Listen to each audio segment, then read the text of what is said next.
Nahuachón ni cana te caspola en castumo guaneguayú. Muy ya guaremi irane guairame. Alian. Señor presidente, colegas diputados y diputadas, en primer lugar, en nombre de la mesa de la unidad, no sé por qué mi nombre no estaba allá, pero desde el comienzo pedí que me anotaran para intervenir en este acto. En primer lugar, la mesa de la unidad democrática va a acompañar, va a dar su apoyo a esta propuesta. Quiero felicitar a la profesora Carmen Borque, creo que ha sido bien contundente con las afirmaciones.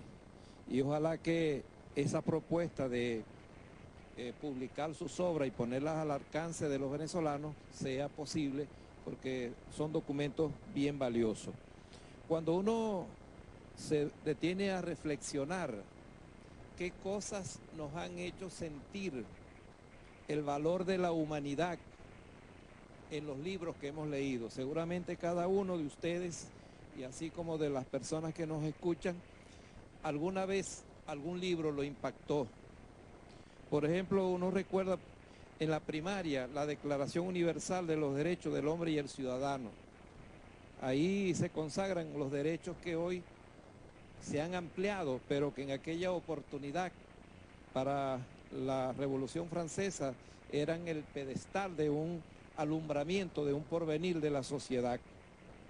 Luego, nosotros también, los que somos educadores, leímos algunos libros, como el caso del Tratado de la Educación llamado El Emilio, en donde esa obra impacta sobre los contenidos de la educación natural que campea en la forma de vida de los pueblos indígenas. Cuando uno lee esa obra y se ubica como educador y uno mira con el corazón cómo ha aprendido nuestros pueblos indígenas, uno realmente se siente como interpretado en esa obra. Es realmente impresionante, ¿no? También quiero decir, cuando leí el manifiesto del Partido Comunista hace algún tiempo, formábamos junto con Douglas Bravo y junto con Francisco Prada los círculos de lectura.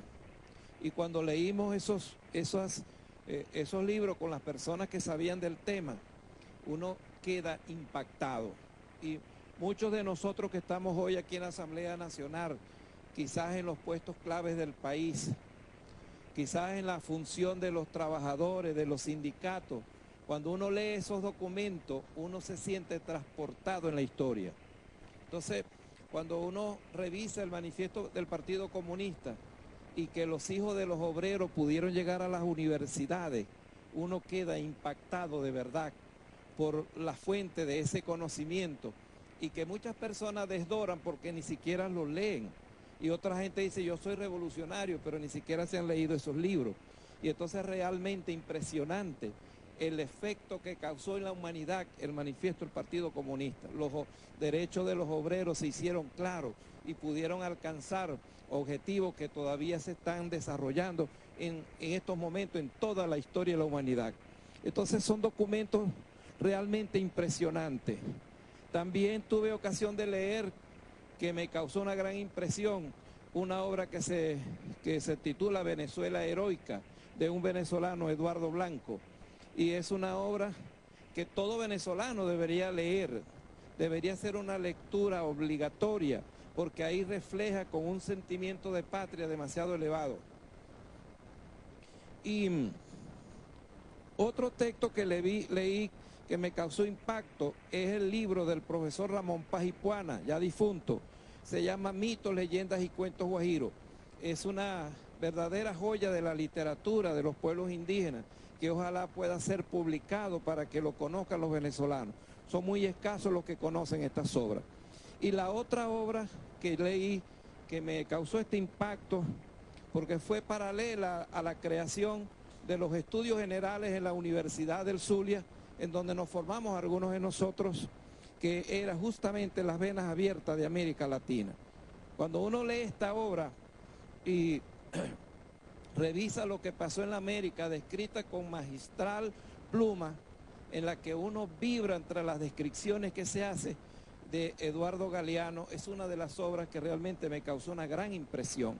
O sea, ahora cuando se está hablando de de rendirle un homenaje, cualquier cosa que hagamos para acompañar a la humanidad sería siempre poco, porque esta obra, la de Eduardo Galeano, Las venas abiertas de América Latina, cuando describe todo lo que pasó en el Potosí, es realmente una cosa impresionante.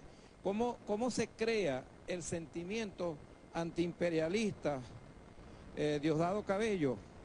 Cuando uno revisa eso, que el indígena, el negro, los explotados, son con esa descripción tan cruda que hace Galeano, uno siente como un compromiso grande con la historia de su país, con la historia del continente. Entonces, de manera que esta obra que destaco, me permito decir lo siguiente. En el sentido académico, las universidades de este país, sobre todo las universidades públicas, hicieron de este texto como una lectura obligatoria. Y mucha de la conciencia que tienen hoy en la dinámica política proviene de las descripciones en gran parte de las observaciones que deja sentir Eduardo Galeano. De manera que en la academia, cuando uno revisa qué cosas serán auténticas de la investigación y qué cosa es la creatividad del autor y el mensaje que él quiere dejar a los lectores, uno siente que lo atrapan, siente que le dejan un sabor de necesidad de pasar a la otra página para seguir viendo qué va pasando en lo que ocurre en el desarrollo de la descripción que se va haciendo. Galeano logra eso. Entonces, cuando uno empieza a leerlo, no deja de leer, sino hasta terminar. Ese es un gran privilegio, una virtud para el que escribe. Y también hay que significar otra de las categorías, señor presidente, colegas diputados, es el tema de los indígenas. Cuando uno lee estas descripciones, uno se pregunta si Colón dijo tierra, tierra, lo dijo Rodrigo de Trania, y eso es lo que nos enseñan, y que la Niña, la Pinta y la Santa María son los barcos de ellos. Uno se pregunta, ¿qué dirían los indígenas que vieron flotando esos barcos? Yo creo que la descripción que hace Galeano deja bien claro esa postura de dolor, de pena y de angustia, que no se puede decir que pertenece al pasado. En La Guajira han matado 16 indígenas en manos de los cuerpos de seguridad. Debería ser investigado. Ese dolor continúa por todas partes. Entonces, yo creo que esa obra despierta conciencia y por eso es importante que se siga dando a conocer.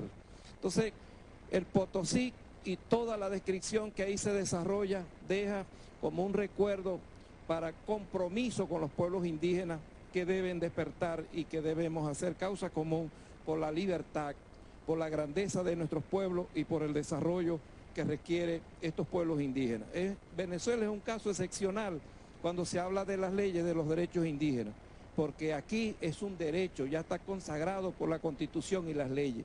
Y esa es la obra de este tiempo en la que todos nosotros, de una u otra forma, hemos contribuido, y especialmente los constituyentes que estuvimos en esta Constitución que hoy se desarrolla y que muchas veces ha sido violada.